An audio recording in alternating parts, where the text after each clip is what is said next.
O tara mga kamatik, samahan niyo ako. Magko-cover tayo ng boxing event sa Vegas. O tara. On the way na ako sa airport. Nag-Uber na lang ako para hindi hassle. Inagahan ko na pero mukhang malilate pa rin ako. Sobrang dami ng tao. And then hassle din sa security. Lalo na pag may mga dala kang electronics. Dina-double check nila yan. But it's all good. Yun na nga ba yung sinasabi ko. Delay yung flight. Yari na naman. Late na naman tayo nito. Ay, but it's okay. Pero talaga kasama sa buhay yan. And then dahil walang complimentary foods, dahil nga short flight lang naman to, I'm just gonna take a nap. So yun na nga, late na nga tayong nakarating ng Vegas, so kailangan natin magmadali.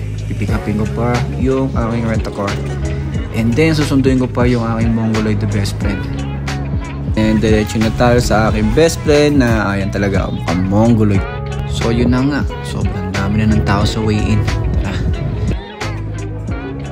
Yun na nga, oh. Excited na yung mga fans.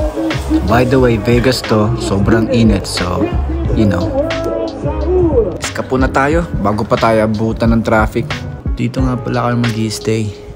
Sponsor ng best friend ko yan, no? Ayan, no? So yun lang for today. Mag-edit muna ako ng photos, tapusin ko lang yung job ko, and then mag-dinner kami. Okay, samahan nyo na lang ako tomorrow sa Fight Night Part 2. Bye!